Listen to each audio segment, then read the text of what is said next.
नमस्कार दोस्तों। क्या आपने कभी सोचा है जब दुनिया आपके खिलाफ हो तब भी कोई ऊपर बैठा आपकी भलाई की योजना बना रहा हो? आज हम लेकर आए हैं बाइबल की एक प्रेरणादायक कहानी यूसुफ की, जो धोखे से मिस्र तक पहुंचा और वहां का राजा जैसा बना। यह सिर्फ एक कहानी नहीं, यह विश्वास, धैर्य और क्षमा की मिसाल है। तो वीडियो को अंत तक जरूर देखें और जानिए कैसे यूसुफ ने अपने जीवन के हर तूफान को पार किया। ईशा, अगर आप बाइबल कहानियां पसंद करते हैं तो चैनल को सब्सक्राइब करें और बेल आइकन दबाएं। बहुत समय पहले की बात है। कनान देश में याकूब नामक एक व्यक्ति रहता था। उसके 12 बेटे थे, लेकिन उनमें से यूसुफ उसका सबसे प्रिय पुत्र था, क्योंकि वह उसकी बुढ़ापे की संतान था और बहुत आज्ञाकारी भी था। याकूब ने यूसुफ को एक खास रंग बिरंगी चोगा, कंबल, पोशाक बनवा कर दिया, जिससे उसके भाई ईर्ष्या करने लगे। यूसुफ को परमेश्वर ने कुछ विशेष स्वप्न दिए थे। एक दिन उसने अपने भाइयों को बताया, मैंने सपना देखा कि हम खेत में पत्ते बांध रहे थे और तुम्हारे पत्ते मेरे पत्ते को झुककर प्रणाम कर रहे थे। इस पर उसके भाई और भी नाराज हुए। उन्होंने सोचा, क्या यह हम पर राज करेगा? यूसुफ के ये स्वप्न और उसके पिता का पक्ष लेना भाइयों को बहुत बुरा लगा। भाइयों का विश्वासघात। एक दिन याकूब ने यूसुफ को अपने भाइयों का हाल चाल जानने के लिए दूर भेजा, जो अपने झुंडों के साथ चरागाह में थे। जब भाइयों ने यूसुफ को दूर से आते देखा, उन्होंने उसे मारने की योजना बनाई, लेकिन सबसे बड़े भाई रूबेन ने सुझाव दिया कि उसे न मारे, बल्कि एक सूखे कुएं में फेंक दे। उनका उद्देश्य था कि बाद में वह चुपचाप यूसुफ को बचा लेगा। उन्होंने यूसुफ को पकड़कर उसके रंगीन कपड़े उतारे और उसे कुएं में फेंक दिया। बाद में जब एक इस्माइली व्यापारियों का काफिला वहां से गुजरा, तो उन्होंने यूसुफ को 20 चांदी के सिक्कों में बेच दिया। व्यापारियों ने यूसुफ को मिस्र ले जाकर दास के रूप में बेच दिया।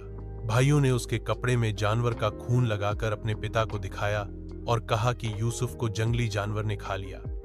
याकूब को बहुत दुख हुआ और वह लंबे समय तक शोक में रहा। मिस्र में यूसुफ का जीवन। यूसुफ को मिस्र में एक अधिकारी पोतीपर के घर दास के रूप में बेचा गया। यूसुफ ईमानदार और मेहनती था और परमेश्वर उसके साथ था। कुछ समय बाद पोतीपर ने उसे अपने घर का मुख्य सेवक बना दिया, लेकिन पोतीपर की पत्नी ने यूसुफ पर झूठा आरोप लगाया कि वह उसे गलत तरीके से छूना चाहता था, जबकि यूसुफ ने ऐसा कुछ नहीं किया था। नतीजतन उसे जेल में डाल दिया गया। जेल में भी यूसुफ को परमेश्वर की कृपा मिली।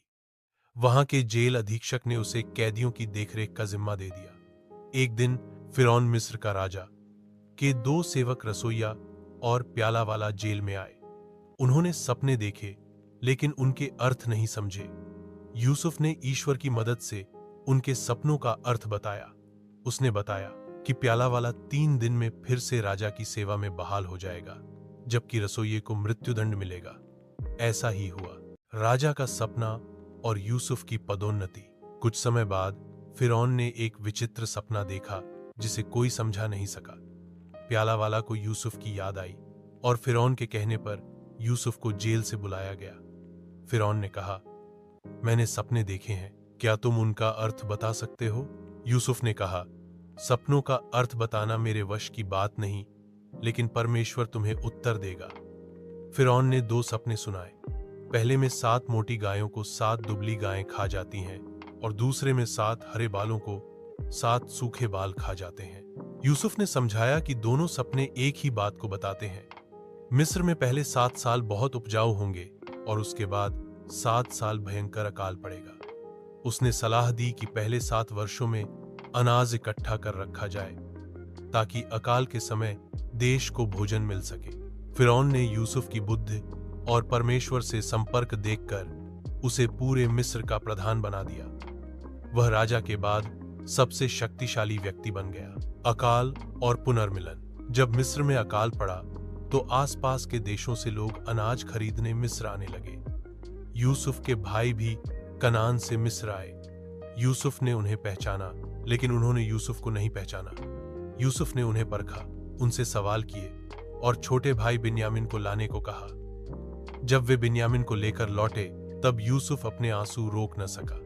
उसने सबको बाहर भेजकर अपने भाइयों को बताया, मैं ही यूसुफ हूं जिसे तुमने बेचा था। भाइयों को बहुत डर लगा, लेकिन यूसुफ ने कहा, मत डरो, परमेश्वर ने मुझे यहाँ इसलिए भेजा ताकि मैं तुम्हारी और इस देश की रक्षा कर सकूं। याकूब मिस्र आता है। जब याकूब को पता चला कि यूसुफ जीवित है तो वह बहुत खुश हुआ। फिरौन ने याकूब और उसके पूरे परिवार को मिस्र बुला लिया और उन्हें गोशेन नामक उपजाऊ क्षेत्र में बसाया। याकूब ने यूसुफ और फिरौन को आशीर्वाद दिया। कुछ साल बाद याकूब की मृत्यु हो गई, लेकिन यूसुफ ने अपने पिता का सम्मान पूर्वक अंतिम संस्कार किया। यूसुफ ने मिस्र में 110 वर्ष तक जीवन जिया और अपने बच्चों तथा पोतों को देखा। अपनी मृत्यु से पहले उसने अपने भाइयों से कहा, एक दिन परमेश्वर तुम्हें मिस्र से बाहर ले जाएगा, उसी देश में जिसे उसने अब्राहम, इसहाक और याकूब से वादा किया था। तब मेरी हड्डियां वहां ले जाना। यूसुफ की कहानी हमें याद दिलाती है कि अगर दिल सच्चा हो और विश्वास अटूट हो तो कोई ताकत आपको रोक नहीं सकती। आपको इस कहानी का कौन सा हिस्सा सबसे ज्यादा पसंद आया, नीचे कमेंट में जरूर बताइए। और हाँ, इस वीडियो को लाइक करें, दोस्तों के साथ शेयर करें और आगे की और बाइबल कहानियों के लिए सब्सक्राइब करें। फिर मिलेंगे एक और प्रेरणादायक बाइबल कथा के साथ। तब तक याद रखिए, परमेश्वर हमेशा आपके साथ है।